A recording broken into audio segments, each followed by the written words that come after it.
प्रिय सज्जनों,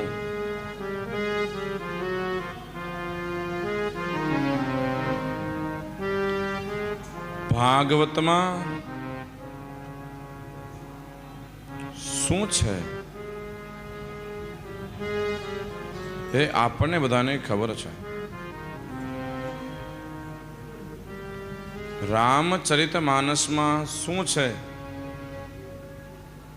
એ પણ આપણને બધાને ખબર છે.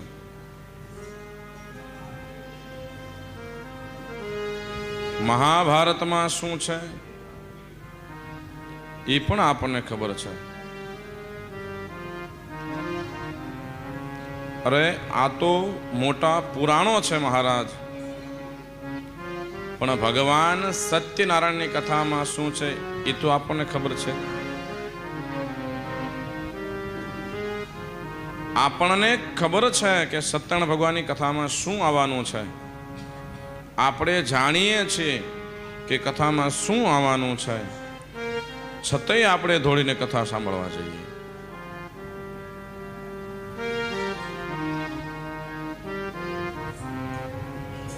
કારણ જાણ્યું છે? શીરા કે પ્રસાદી માટે નહીં,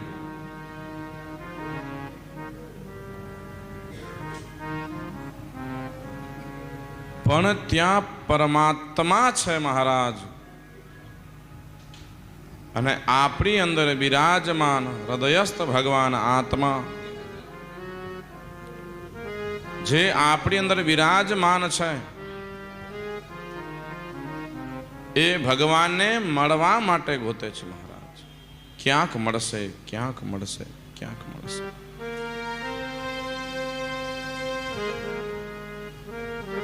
કથા ચાલતી હોય ત્યાં આપણો જીવ જાય, સત્યનારાયણ ભગવાનની કથા હોય ત્યાં જાય, કીર્તન ચાલતા હોય ત્યાં જાય. અને સાચી વાત છે મારા ભક્તો કે ભગવાને કોકે પૂછ્યું કે મહારાજ આપ ક્યાં મળશો, આપ ક્યાં મળો મહારાજ? ત્યારે ભગવાન કહે છે કે હે ભક્તો, ન તો હું મંદિરમાં હોઉં, ન હું ક્યાંય બહાર હોઉં, હું તો જ્યાં સત્સંગ ચાલતો હોય, જ્યાં કથા કીર્તન થતા હોય ત્યાં હું રહું છું મહારાજ.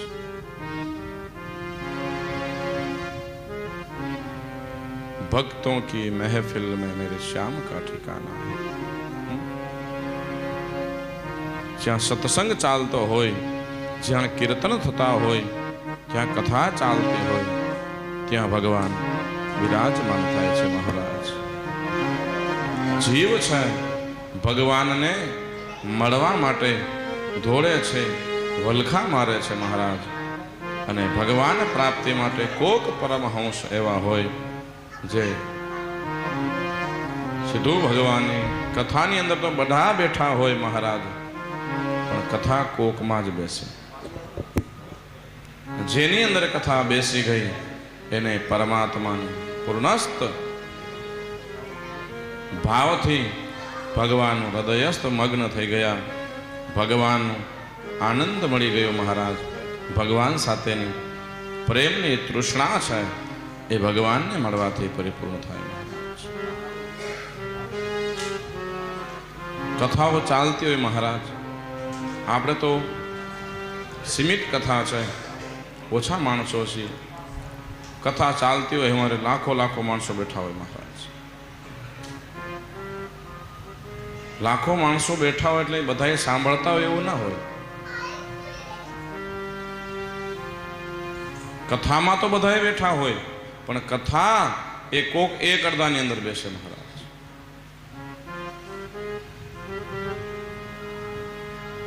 કેટલા જણા બેઠા છો કથાની અંદર એ મહત્વનું નથી મહારાજ, પણ કથામાં કેવા બેઠા છો એ બહુ મહત્વનું છે મહારાજ. એક જણો હોય મહારાજ, પણ જો એ પણ હૃદયથી શ્રવણ કરતો હોય તો મહારાજ બીજાની જરૂર નથી.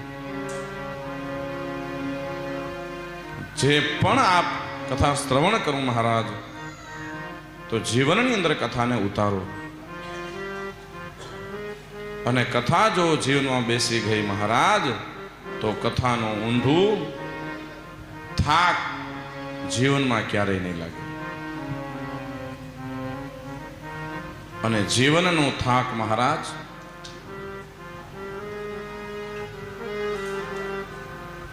જો ઉતરતો હોય તો એ છે કથા, કીર્તન અને સત્સંગ. ત્યારે આપણે તો ગંગા કિનારે છીએ મહારાજ, અને ભગવાનની કથા ચાલે છે. કથાની અંદર ભગવાન છે. પ્રશ્ન થાય આપણને, મહારાજ ભગવાન ક્યાં? તો જે આપણે સામુ આ પોથીજી બિરાજમાન છે, ભગવાન વાંગમય સ્વરૂપ છે ભગવાનનું, કોઈ પુસ્તક નથી. અત્યારે જ્યારે કથા મંડપમાંથી બહાર જશે એટલે પુસ્તક બની જશે, પણ અત્યારે છે આપણે સામુ ભગવાનનું વાંગમય સ્વરૂપ થઈને આ પોથીજી બિરાજમાન છે મહારાજ. એનું પ્રમાણ, હા મહારાજ, એનું પ્રમાણ એ છે કે આપણે અહીંયા બેઠા છીએ, પોથીજી આપણે સામુ બિરાજમાન છે, તો આપણે બધાને બેસવાનું મન થાય. જ્યારે છેલ્લે દિવસે આપણી પોથીજી અહીંથી મંડપ બહાર નીકળી જાય પછી ખાલી 5 મિનિટ બેસી જાય, એમ થશે કે ઉકળાટ થાય છે, નીચે વયા છે.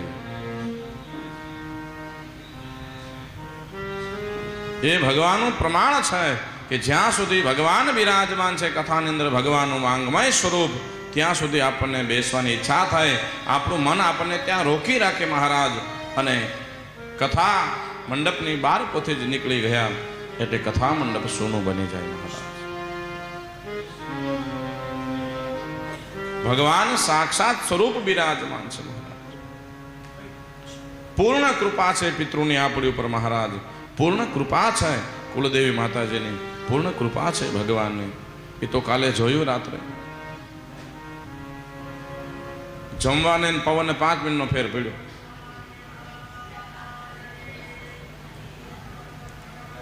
આપણે જમવાની જ રાહ જોતો, જો 5 મિનિટ પહેલા ઉપડી ગયો હતો જમવા વગર અડધા ઉભા થઈ જાત. એ શું છે? પિતૃની કૃપા છે મહારાજ, ભગવાનની કૃપા છે. પ્રમાણ ગોતવા જવા પડે.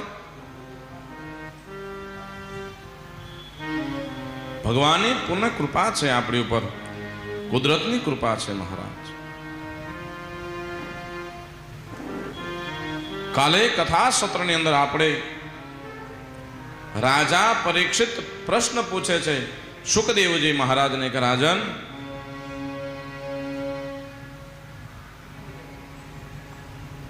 આ દેવતાઓ છે, પિતા એક છે, માતા 2 છે. પિતાનું નામ છે કશ્યપ ઋષિ, એને 2 પત્ની છે. એકનું નામ છે દિતિ અને બીજાનું નામ છે અદિતિ.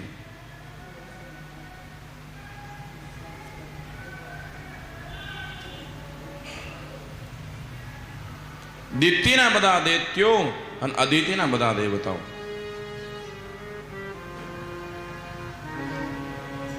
દેવતાઓને દાનવો બંને ભાઈઓ છે, પિતા એક છે, માતા જુદી જુદી છે.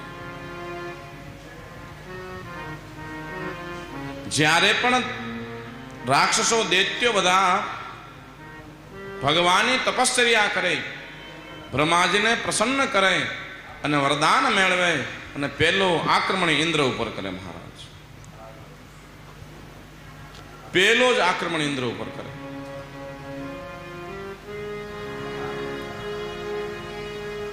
ઇન્દ્ર આદિ દેવતાઓ સ્વર્ગ ઇન્દ્રલોક છોડી અને ત્યાંથી વયા જાય અને સીધા ભગવાન પાસે જાય અને ભગવાનનું આરાધન કરે, અને ભગવાન પ્રસન્ન થઈ અને એની મનોકામના પૂર્ણ કરવા માટે ભગવાન અવતાર ધારણ કરે છે મહારાજ.